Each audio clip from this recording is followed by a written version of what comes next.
Taco Tuesday! Yo, what's going on, everyone? It's Taco, back with another banger. And in my last video, I talked about how we're seeing the NFT market really be on a downtrend at the moment. Not too many projects are performing well. But in today's video, I really want to focus on those that are building upcoming projects set to launch in either March or April that I think are going to do extremely well regardless of the market conditions. So as always, before we get started, hammer the like button, subscribe to support the channel, and comment down below what projects you guys are looking forward to most. So to kick us off, the first collection I'll be looking at is Aswang Tribe. Hopefully I pronounced that correctly, but this project is going to be inspired by Filipino mythology. So that's why we're really going to see like a lot of vampires, werewolves, witches, like fantastical creatures.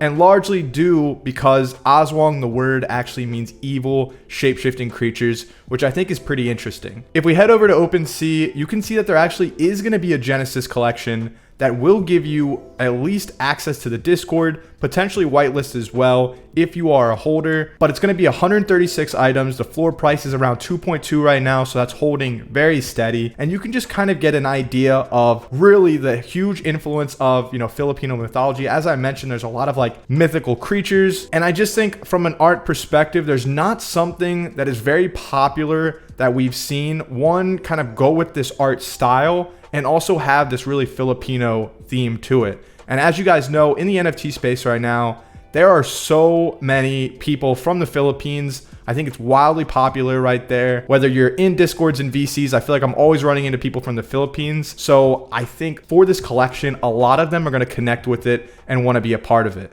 That was the Genesis collection. Upcoming, there's going to be a project of 3,333. This is going to be by the same team, the same artist.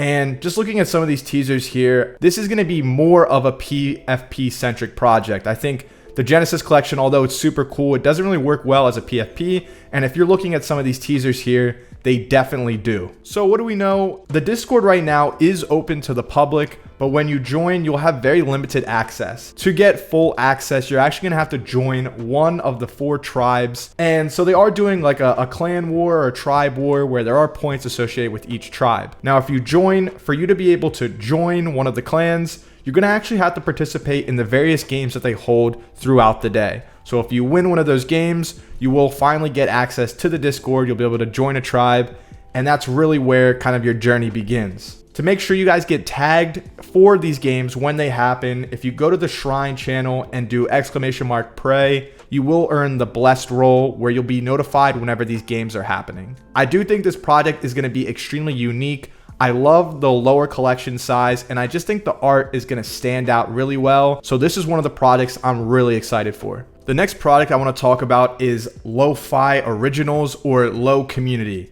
So you can already see that they've already beginning to amass a following here. They've got about 27,000 followers. And I think the standout with this collection for me is that the entire collection is going to be animated, and we've seen how well animation projects have started to perform ever since Invisible Friends. I think a lot more projects are going to take that animated route and separate themselves from a lot of the static PFP projects that we're seeing. From the teasers that we've seen so far, it's really going to have that lo-fi feel, and I know lo-fi is such a popular thing to a lot of people, whether you're studying or working. I just think a lot of people can connect with it.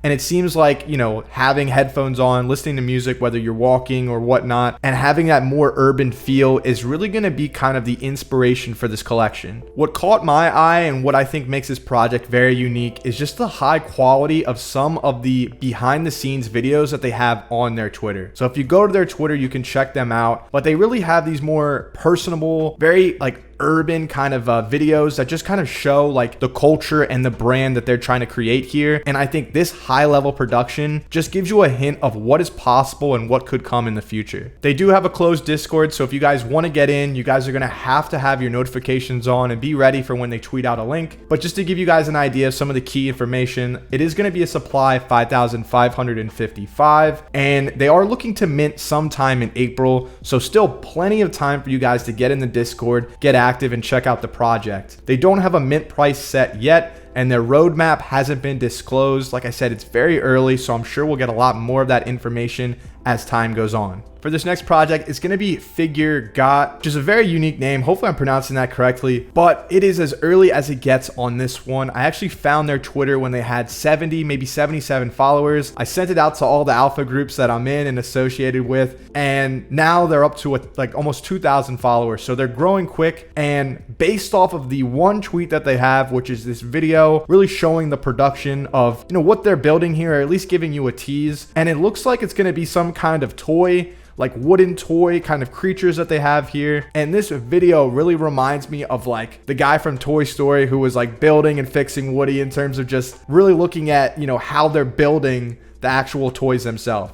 So something to keep in mind that I think is really, really interesting. If you look at this video here, they actually had a QR code in the corner where if you scanned it and you were in the first 100, you actually were going to get access to either the whitelist or the Discord. I'm not too sure, but it seems like they are going to be doing a lot of innovative things that others in the space just aren't doing right now. So if they drop another video or any of their tweets, be on the lookout for any hidden codes, whether you can get in the Discord or get whitelisted. Next, we're going to be looking at MEMS. MEMS is going to be short for memories, which really the entire project is built around the idea of like memories and nostalgia.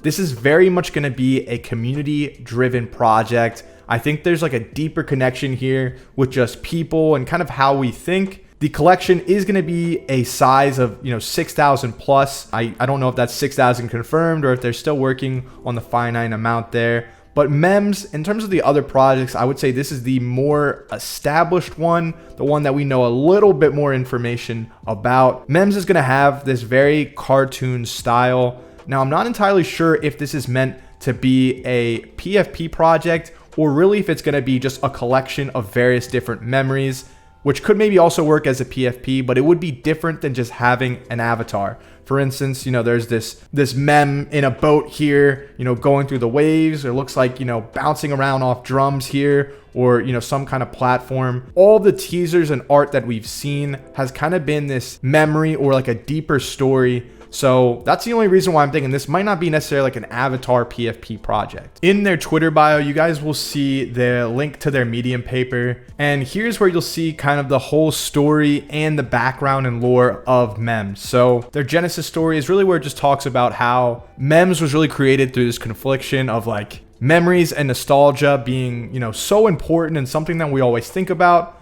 but also like not living in the past and actually focusing on building in the present and in the future. So I think that's very interesting. Like I said, this project seems community driven. It seems like a passion project. If you guys look at Voyage 1, this is kind of going to give you just the lore and the greater fantastical story. Before I get into each of the founders, I will say I've joined a few of their Twitter spaces, and it's actually really interesting. They're just inviting people up on stage to, share their favorite memories or share any like meaningful memories that they have, which I think is really cool. It's an awesome way to get people involved and invested in this project, where even after the mint, it's not going to be a ghost town in the Discord after. They're actually going to be feeling like they're, more part of this community that they're building here. The founder, Maxi, if you look through his Twitter right now, you can see a lot of the inspiration, a lot of kind of the thinking and the concepts for MEMS. You got this koala mem here. So you guys can check out a lot of the, the thoughts and where MEMS may be heading in terms of some of the stories and some of the sneak peeks, which I think are really cool. And then the other founder is going to be Daniel Kahn. It looks like he does a lot of photography. I checked out his Florida on film, which really is just kind of telling a story and capturing some of the moments and the memories that he's had in Florida, which is cool since obviously I recently have moved to Florida, and so seeing this is really dope. To wrap it up on MEMS, like I said, this feels like a community focused project, a passion project. I think this is one where, although it might not get crazy hype like a Hate Beast or Invisible Friends, I think this is one where the holders are going to be really strong and connected to this project, and I expect it to do really well. That's going to about wrap it up for today's video. I think all of these projects are very unique in their own way. For each of them, like I said, the information, it's not a ton available right now. It is extremely early, so there's plenty of time for you guys to get in these Discords, get involved and get active in these communities, and learn a lot more about the projects. If you enjoyed today's video, make sure you guys hammer the like button, subscribe, Let me know in the comments down below. What are your thoughts? Which one of these projects are you guys interested in? And until next time, I'm out.